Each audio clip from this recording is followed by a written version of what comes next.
This is StarTalk Sports Edition. Today, we're going to talk about weed. Yeah, I said it. Marijuana and what effect that has, does, shouldn't have in sports. And I got Gary O'Reilly with me. Gary. Hey, Neil. All right. Footballer. Football as in soccer, I guess. I have to say. Round ball. Round balls. And Chuck. Yes. Always good to have you, dude. Yeah, ex-weed smoker. Ex-weed smoker and current weed smoker. So there you have it. And future. There you have it. Just right. And future weed smoker. So yeah, okay. So what we've got here today is, other than Chuck having been a former weed smoker and possibly future one, we don't have particular expertise in what role any of this plays in athletic competition. So we searched our Rolodex, and we came back to one of our previous guests. It's Staci Gruber. Staci, welcome back to StarTalk. Thanks so much for having me. Yeah, you're one of the world's experts on what marijuana does to the brain, to our thoughts, to our decisions, to our abilities. And let me just get your full title here. Director of Cognitive and Clinical Neuroimaging at the McLean Hospital's Brain Imaging Center. And you're an associate professor of psychiatry at Harvard Medical School. So you got all the right stuff here. And your research includes neurocognitive models and multimodal brain imaging. Ooh, and the best part here is you're assessing risk factors of substance abuse and the psychopathology of it all. Did I get that right? You left out one thing, Neil. What? My hero. Oh, okay.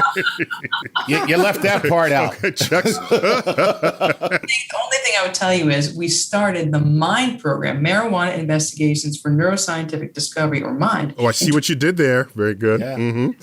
Because there was really no data up till very recently on the long-term effects of cannabis when people use it for medical purposes as opposed to recreational or adult use. Really important distinction and factors into our talk today, for sure. Very excellent. So we'll get right to it. Many of us think about cannabis as a recreational drug and with very little sort of side effects to it from what's intended. And also medicinal use has been around for millennia, as I understand it. Thousands of years. Yeah, thousands of years. And so let me ask you, let's get straight into this because this is StarTalk Sports Edition. And Sha'Carri Richardson's Olympic ban, all right? She was the 100-meter sprinter that was tested positive for cannabis. And and so she got booted from the Olympics. She's not in her key event in the Olympics because she tested positive for cannabis. So I have to ask and start off this segment. In what way does smoking weed increase your musculoskeletal reaction time and make you run faster? In what way does it enhance your performance in the 100-meter dash? It's a fantastic question. And I'll tell you, most people say things like, hey, if you could smoke weed or use cannabis and perform and win, you should get something for it because you're two medals. Two medals. That's what you should get 2 medals. Right. That's exactly right. And to your point, cannabis has been around for thousands and thousands of years. First documented use was as medicine, and it was part of our pharmacopoeia since 1850. We prescribed it. Then it became illegal through a series of events that I know Chuck knows. You know doggone well I know it. Exactly right. They just let Chuck out of jail, out of prison. he just got out. Okay. The mid-'90s saw us revisit this, and California was the first state to legalize cannabis for medical purposes. But in terms of sports, the WADA, the World Anti-Doping Association, has cannabis on the list of prohibited substances. And there's been a lot about this, especially with regard to Sha'Carri Richardson. And I think you have to meet 2 of 3 criteria to be on that list. It poses risk to your athletes. It provides a performance. Health risk. I think the language is pretty open and vague. That's part of the concern here. Risk. Right? Okay. I risk winning the sport. Okay. Go on. There's a risk for you. There you go. And it violates the spirit of the sport, which is one of those catch-all caveats that anything can fall under. But to your point, Most studies to date document that one does not have improved, let's say, or faster reaction time, or improved or increased coordination. Quite the opposite when we're talking about what we think of as typical, conventional, recreational, or adult use cannabis. That's not what we see. Individual constituents might confer some benefit, but when we're talking about flower, whole plant products typically used for adult or recreational purposes to change one's current state of being, we don't see improvements in reaction time. That's not what we see from a research perspective. And most of the science that leads us back to where we are now in terms of it being prohibited is a little bit questionable. And I think a lot of people are now taking a much closer look at exactly why it's on the list. Wow. Yeah. So does this have anything to do? I mean, I don't want to get into the whole history of weed, but, and Reefer Madness and why that happened and, being connected to Reefer jazz. Madness, the public service film Right, that was the produced. public service film. And going up before that is the connection between black people and white people coming together. Believe it or not, that was the problem. Forget all that. 2020, I believe, they removed it from Schedule 1, or I don't know if they actually removed it or did they take a vote, but I read about it sometime. So can you tell me about that? And what is Schedule 1? Just to put us on the same page there. Great series of questions. So just a real quick history thing, again, to your point, it was part of our pharmacopoeia. Reefer Madness really refers to a period of time in which the nation really fell under this spell. And there are a lot of psychosocial reasons that this happened. We won't get into it, but it fell out of favor. The Marijuana Tax Act made cannabis illegal. And it not only was removed from the pharmacopoeia, which doctors use to prescribe, not recommend or suggest, prescribe, it became illegal. In the 1970 Controlled Substance Act, it was placed in the most restrictive class, Schedule 1. Schedule 1, which by definition, gentlemen, no accepted medical value. Okay? Right. That's where cannabis sits today. Chuck, to your point. Sitting right next to other drugs like what? Cocaine. Heroin. No, cocaine Schedule 2, sir. Oh, okay. Chuck, did I ask you the question? I don't know. I was just thinking about cocaine. I'm not going to go there. That's fine. Okay, so Schedule 1. Who's to its left and who's to its right in Schedule 1? So cannabis sits in Schedule 1 alongside things like heroin. LSD. So no accepted medical value, which people have, of course, begun to question because individual constituents from the plant. This plant is complicated. There's over 400 compounds. 100 of these interact with our brain and body system of chemicals and receptors. The question is, if there's no accepted medical value, how is it that you have an FDA-approved medication like Epidiolex, a single extracted purified compound for kids with pediatric onset seizure disorders? That's not only FDA approved, but not in Schedule 1. So Schedule 1, by definition, most restrictive class. And to your point, Chuck, cannabis remains illegal at the federal level. In 2018, you're thinking of the Hemp Act. 2018, yes. The Hemp Act was passed, which basically said that all cultivars or chemovars, all plants basically of cannabis sativa L, that had less than 0.3% THC. THC, yeah. The primary intoxicating constituent of the plant is what gets you high. It's what our recreational or adult users are typically looking for. Every plant that had less than 0.3% THC by weight was okay. It's industrial hemp.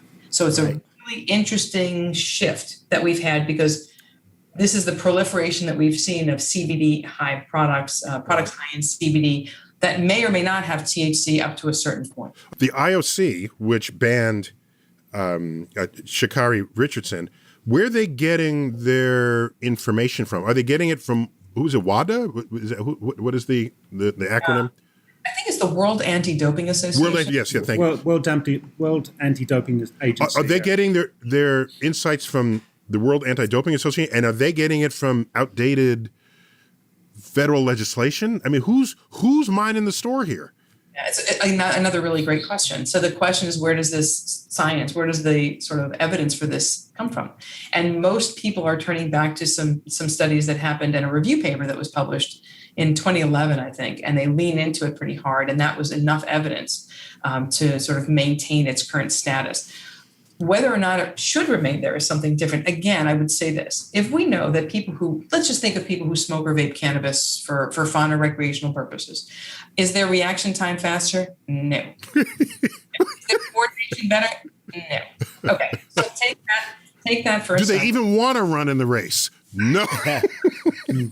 Is there a competition where you can sit on the couch and eat donuts? But not everybody everybody uses the same types of products, right? And so here's the big distinction. So when people think of things like that, and they ask the question, should this or should this not be prohibited? Is it performance enhancing? Actually, from that perspective, no. But some people have raised the following question. Well, it relaxes people. It allows you to let things go. It's great for anxiety. Again, very low doses of THC, good for anxiety. Higher doses, not so much. Don't go there. Other constituents are great for that too. But if that's the case, if it's an indirect effect that we're seeing, it's not the same as a steroid, which allows you to build muscle significantly faster and with less effort, right? With an elite athlete, and we kind of bounce back into the Sha'Carri Richardson scenario here, what difference would there be for them to consume THC as opposed to CBD? I know each individual athletes will react differently. I appreciate that much. But in a broad stroke, could you explain that to us, Doctor? And just to be clear, THC is tetrahydrocannabis. Is that what that stands for? It stands for delta-9 tetrahydrocannabinol, and it is the primary intoxicating constituent of the plant. Again, lots of players here. The other big player, the other big player here that people have spent a lot of time and attention on is cannabidiol, or CBD, a primary non-intoxicating constituent of the plant, often touted for its therapeutic potential.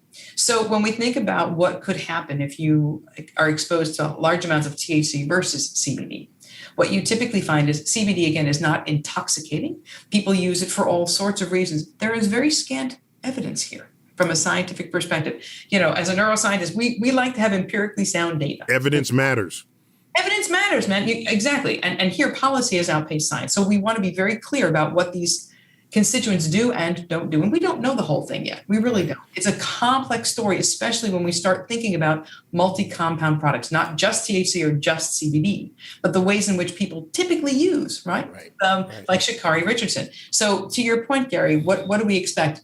Again, products that are higher in THC typically are used for those who are looking for, from a recreational perspective, looking to change their current state of being or sort of take themselves out of something. CBD is not intoxicating. Would you find that somebody has any physiologic change after using CBD? There have been some preclinical studies suggesting that, and there's some human studies suggesting it, but the evidence is pretty sparse. We have to do a lot more work in this area. All right, listen, when we come back after this short break, what we really want to get to the bottom of is how is it that these chemicals that all extracted from weed can be banned or not banned, yet there's all manner of other chemicals that we take that do influence us physiologically that just get completely overlooked, like, for example, ibuprofen to get rid of pain, or even coffee. So when we come back, we're going to see how does everything else we do and ingest measure up to cannabis on StarTalk. We're back, StarTalk, Sports Edition. We're talking about cannabis, marijuana, and what role it can play, has played, should or shouldn't play in athletic competition. And we've got Dr. Staci Gruber, not her first rodeo with us here on StarTalk. This time we're just really trying to find out what's going on in the Olympics. How is it that Sha'Carri Richardson got banned? And but more importantly, for this segment, Staci, I want to know, how is it that I can take sort of a non-steroidal anti-inflammatory drug? NSAID. Mm-hmm. Yep. NSAID. Okay, you got an acronym for that. Non-steroid anti-inflammatory to NSAID. NSAID. Yep. NSAID. And the Olympics, and they'll find that in my pee or however they measure it, and all is fine. Okay, but if I took a cannabinoid, that's bad. Don't they have similar effects on our bodies? And what's going on there? So, they really, again, these rules, these regulations, these guidelines, I think are set in place sometimes in the absence of clear evidence. And in the case of an NSAID, which is very clearly used as an analgesic or a pain reliever, which also helps with inflammation, these are actually two things that people often use cannabis for. You happen to raise a really good point.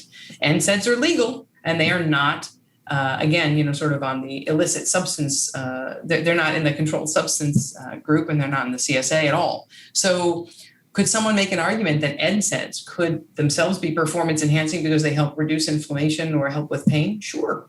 Cannabis or marijuana, I think, is prohibited for a number of reasons. And they did change the amount of cannabis, quote, it's actually a metabolite of THC that's detected in the urine. They raised the limit of detection from I think 15 nanograms to 150 because people are using whole plant full spectrum products that are primarily comprised of CBD and other non-intoxic constituents.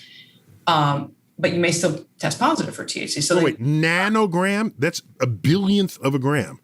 Yes. Nanogram. And I said you're a personal astrophysicist who knows the lexicon. Right? Did I hear that right? That's, oh my gosh. Okay. You did. That means they're really getting into your pee at that level. I'm just saying. If they know nanogram contents in my pee, damn. It's in a bottle first, Neil. Okay. So, doctor, right. So here I am. I've gone into the lab and I'm being creative and I come up with a drug that's A, a stimulant. B, if I test it on mice, could be proven to improve muscle growth. And if I mix it with water, it's rich in antioxidants. Would WADA ban this drug? Great question. WADA, again, the World Anti-Doping Agency. Mm-hmm. Yeah, it's a great question. I'm not sure what criteria they use. Because okay, what if I called it coffee? Right. Exactly. I could make the same argument for so many things. It's again, I have a feeling, and I could be wrong because I don't live in the WADA sort of bubble or the IOC, the International Olympic Committee. But I have a feeling this has a lot to do with the fact that cannabis remains Schedule I at the federal level. That's what I was wondering. Remember this: if somebody thinks it's bad, then you don't want to be the one who says it's not bad, right? Maybe that they're afraid to be the first out of the gate on that. And I think that there have been some studies that have perhaps prematurely or perhaps without a huge amount of evidence behind it decided that it can in fact help people with their performance. So therefore it must be a performance enhancing substance. That has really come under a fair amount of scrutiny these days. And again, when you do a comparison between cannabis and other substances like alcohol is not on the banned list. Right.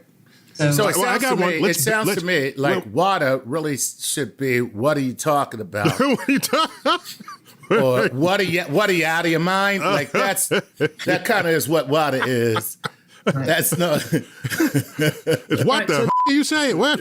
So, doctor, we kind of immediately default to an impairment of cognitive skills on using cannabis or marijuana. But are there, and I do believe the term that you use is downstream effects of cannabis use that could be seen as an aid to performance? Performance not being I run faster, jump higher, but in recovery. I maybe aid sleep, have an anti-inflammatory property. Sure. Do we have those downstream effects from this drug? Yeah, and why not ban sleep? Because getting sleep enhances your performance. It's the best thing you can do for your performance. It's the best thing you can do actually across the board almost for anything. Right. So we should ban it because it enhances performance, I think. I think to your point, again, there's a difference between direct and indirect effects. And how do you start to measure what will or won't have an effect downstream? So some of these constituents have certainly been shown to be anti-inflammatory and help promote sleep, help reduce anxiety. Could those at some level help someone function day to day? Remember that athletic performance is also an extension of how that individual is in a given day. This young lady was quite brave and quite open and honest and told the world why she used it. And I think most people had a rather visceral response like, I get that. She also knew what the stated sort of guidelines were and did it anyway. The point is, who's to say what is and isn't going to have a downstream effect? We know that exposure to cannabis or certain cannabinoids when an individual is very young can result in some decrements. Absolutely true. Sure. That's not necessarily the case for individuals as they get older. And we've had some evidence to sort of contradict what we've seen in the recreational consumers. But again, the story is pretty unclear here. How about this? There's some people, as we know, who have sort of genetic inability to process alcohol. Yes. In ways that others do. Yes. Are there genetic variations in people's reactions to the cannabinoids or whatever? Cannabinoids. Yes, yeah. Absolutely. So, and can I just dovetail on Neil's question? Can you, as you answered that, tell us about cannabinoid receptors in our brain? Because I've read somewhere that it's the only so-called drug, the THC being the psychoactive constituent, it's the only drug that actually our brain is already designed to latch on to. I've heard that. I heard that too. I've heard that a lot. People say I'm wired for weed. Quick primer. You have CB1 and CB2 receptors. They're part of the endocannabinoid system, a system of chemicals and receptors throughout the brain and the body. THC binds pretty effectively to CB1 receptors, for example. We also have things like mu and kappa receptors that are, again, are endogenous, but they are the targets for opioids. So, it's not just cannabis. But to your point, the cytochrome P450 enzyme system in your liver basically dictates how you process things. And again, really great point. Genetically, we are not all created equally. We're just not. And there are some groups that don't process alcohol, right? Some cultures, Ashkenazi Jews, for example, we don't have a ton of alcohol dehydrogenase, the thing that breaks down alcohol and allows us to process it effectively. So there are many people who are poor metabolizers of THC. And as a result, they are often very, very high for a very long time. These are the people you hear that say things like, "Oh my God, I was out of my mind for 12 to 14 hours." There are other people who metabolize so effectively and so efficiently, they can have 30, 40, 50 milligrams of a product and these edibles, and they don't show an effect. So we are not all created equally, and your genetic profile, your makeup actually really will dictate how you process these products. But I look at your list of 3 criteria, right? Does it, or was it the IOC's criteria? Does it have the potential to enhance WADA? In New York City, WATER is pronounced water. So it's hard for me to have this conversation. WADA, water. With water. I need a cup of water. I need a glass of water. Yeah, give me water. Glass of water. Yeah. It's a very New York City accent. But so these 3 criteria, does it have the potential to enhance performance? Is there a health risk? And does it violate the spirit of the sport? And I think coffee, you can put a check in all 3 of those boxes for coffee. And so marijuana and other drugs also apparently, but they're outlawed. Yeah.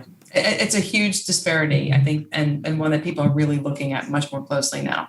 And again, I think, the other things, you have to have 2 of the 3 criteria. One is it violates the spirit of the sport. One is it poses risk to the athlete. And 3, not in this order, it enhances athletic performance. The spirit of the sport is, I want to be as best as I possibly can be. That's the spirit of this. Faster, higher, stronger. That's the whole freaking point. Yeah, it's the mantra. Don't get me started on this. Damn.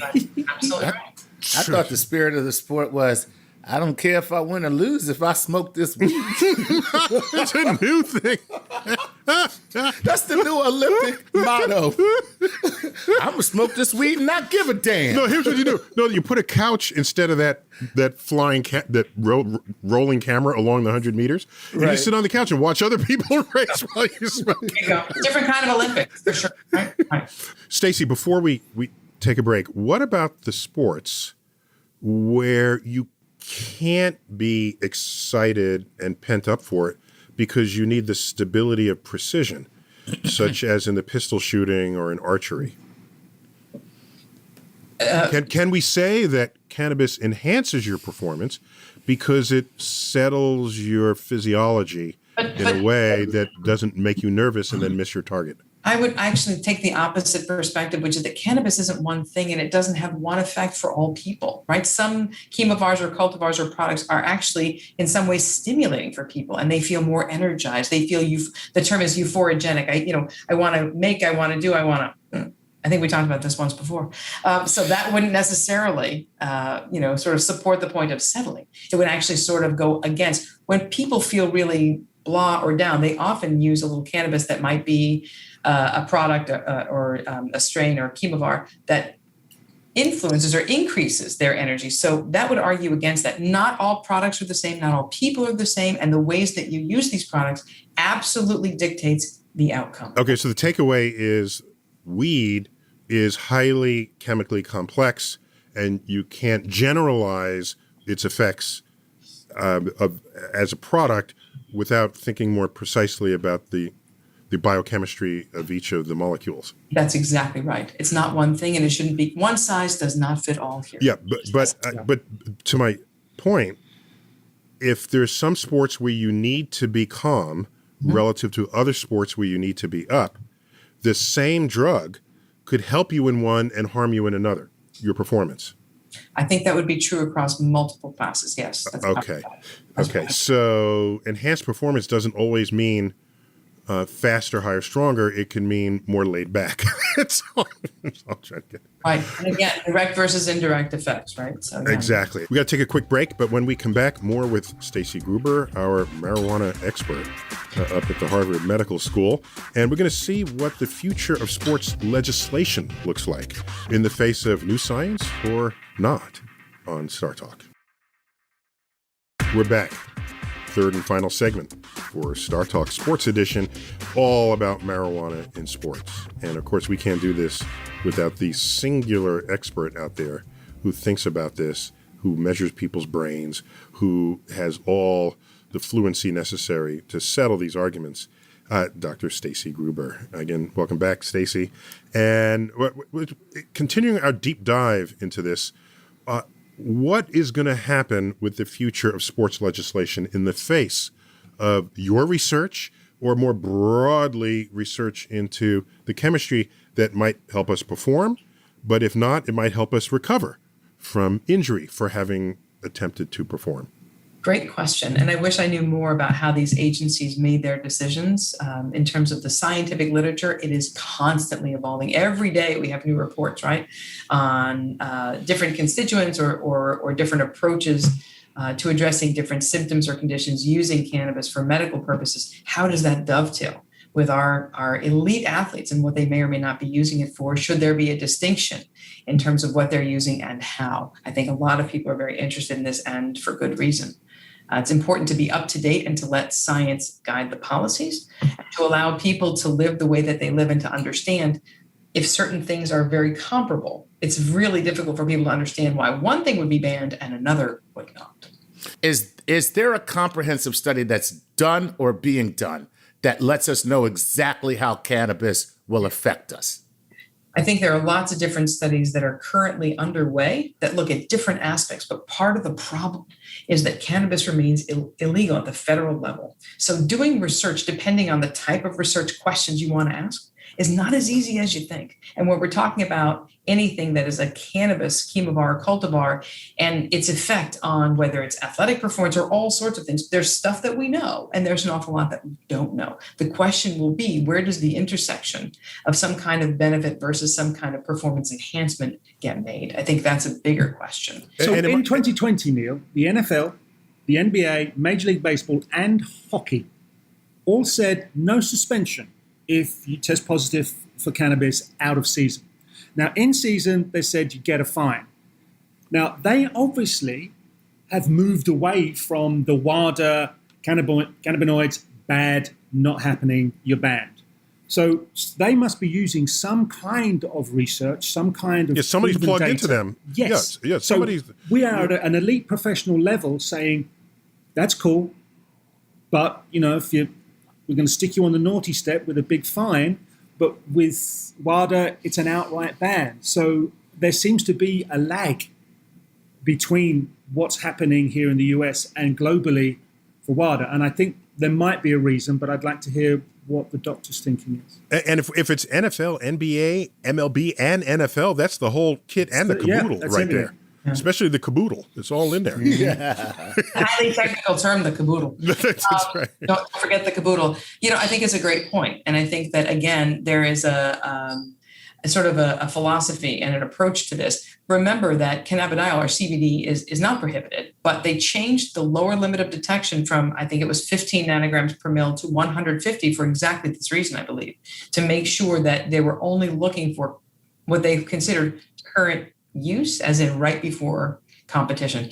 How that gets determined, is a pretty slippery slope, I think. And to your point, Gary, it's a very, very important distinction when we talk about global versus more local decisions that are being made here in the United States. Absolutely. But and so I would say, though, no, I might conjecture that part of this is due to the fact that we have decriminalized marijuana on a state level pretty much everywhere, not to mention the however many I don't know if it's 13 or 19 the last I checked, states that say, yo, man, you can go ahead and do this. So I think the removing of Is that what the legislation says? I didn't. No, man. That's the way I read it. I read it as, "Hey, Chuck, go ahead, Go ahead." But I think when you strip it from the penal code, that you allow people to say, okay, and you allow sports organizations to say, hey, if this is not illegal, if it is not like a class felony or whatever it was, it's not criminal, then who are we to say, like, you can't do it? Well, so what really should be happening here, at the risk of being Captain Obvious, is governmental legislation should actually lead the scientific enlightenment on this, and then let the official sports organizations follow. If you're going to have sports organizations allowing it, but in principle, they could have allowed it decades ago. Right. If the science was there, Staci, if municipal federal legislation is at the core of this that everyone then reacts to, what access do you have to the writing of laws and members of Congress? And shouldn't you have a seat at the table there? I think a lot of us are trying to have a seat, and I don't know that that's really the only pivotal point here. I think there are multiple points that are critical. I think when you are involved in the conversation, you have a better chance of seeing things done comprehensively in a way that is centrist, that makes sense, that isn't motivated by other, let's just say, agenda items. I think it's very, very important. It's important to have the emphasis on centrist, right? I mean, there's a point where you can land that is scientifically reasonable and sensible. Yeah. Let science be your guide. There is truth in science, right? We know that. And not everybody believes that, but I think there is truth in science. And if you allow science and... You don't think there is, you know there is, and we all know there is. If you allow... You don't have to have soft vocabulary on this show, okay? If you allow the science... Thank you. To take its place and allow decisions to be based on evidence and not rhetoric or other things. Politics. I think it's a different landscape. It's a terribly difficult landscape to navigate with regard to cannabis in this country and across the globe, but especially in this country, with the discord between federal and state regulations, and it's created a lot of confusion. If we think the problem lies with WADA, not water, WADA, World Anti-Doping Agency, the clue may be in the first of those words, world, because as Chuck's highlighted, cannabis is pretty legal in just about every state. Yeah. But world hasn't all come to that conclusion yet. There are countries around the world where marijuana is illegal. And so they have a problem that is so multifaceted, they are not probably able to solve it in one so they have simple to be move. Because they are international, they need some international sensitivities. Right. They can't all be in Staci's lab. That's what we're saying here. Well, that's a very good point, Gary. I didn't even consider that. So I have the answer. We must get the leaders of that country high. Why didn't I think of that? Diplomatic solution. I love it, Chuck. The next UN General Council, I will be there. What's up, y'all? Handing out. There you go. Oh man, the next UN General meeting is going to be held in a park across the street. Wait, if you got them all high, that would end all war. There'd be more solved by that. Instead of things like a G20 summit, you could ask for an OG20 summit. Yo, right? nice. And it wouldn't be OG20, it'd be OG420. What? That's right. We just solved world peace here. There you go. Yeah. Dang. Yes, people need to get on board for sure, and at least come together and review what we know, what we don't know, and then whatever we don't know, we should address specific empirically sound research studies to help clarify. Because Staci, I say this because I've been invited to various committees and commissions that serve Washington interests, and because I have expertise that they value. And so it's not a weird thing for someone with expertise to be brought into the room. Sure. And so I'm going to vote you into Congress. How about that? And it'll be on the weed ticket. It's a green ballot. I have testified at Congress previously, and I very often contributed. And I continue to do that in lots of different ways. I'm happy to continue that. And you're right. So forgive me for even thinking that had not already happened. No. But to your point, we really need a little bit more science and a little less rhetoric to help guide the discussions both in this country and across the globe. Well, I think Chuck solved that. That's right. So I think part of the problem is, regardless of what Congress does, there are influential politicians who might think one way or another about it, and they have their followers who just do what they say, right? Even our president, who I think has done a great job in shepherding us through this COVID crisis. Thinking about the science. He's let the science lead him. Mm-hmm. He is adamantly opposed to marijuana being decriminalized on a federal level. Because he's the reefer madness generation. Yep. That's why. Yep. That's why. I just love the term reefer madness. So are we still in the wake of the war on drugs? And we're waiting to get out of that wash to find because that spills into sports into sports committees. Yes. I think a lot of folks, again, are taking a much closer look these days. But again, there is the Office of National Drug Control Policy. And, the ideas and sort of scientific evidence that allow people to make good, sound decisions needs to be up to date, and it needs to be read and understood. What a concept. Yeah, tell me about it. Yeah. Wow. Can we just extend that? What a novel idea. Can we just extend that to everything that we do? It's just everything that we do. Let me ask this, though, because I know we're running short on time. Yeah, we're running really short. I know we're running really short. I have seen people get very upset and heated in this debate, and they talk about the fact that marijuana is indeed addictive. And the reason why it should not be allowed for use. Or it's a gateway, drug. Right, well. because that you can become addicted to it, and that it is indeed a gateway, and all of those things, those tropes that we've heard. Can you just talk about it? I don't care if it's true or not. Just from a scientific. What does that mean, Chuck? You mean answer whether or not it's true? What the hell kind of? It's a giant essay type question. I don't care whether it's true or not, but can you talk about it? That's exactly right. So, compare and contrast. Really quickly, two schools of thought. Is cannabis or marijuana addictive? There are certainly people who wind up with what we call cannabis use disorder. In the old days, we would call it abuse versus dependence. Now we have a new term, cannabis use disorder. And the numbers of individuals who use cannabis who wind up with cannabis use disorder vary depending on the study that you're looking at.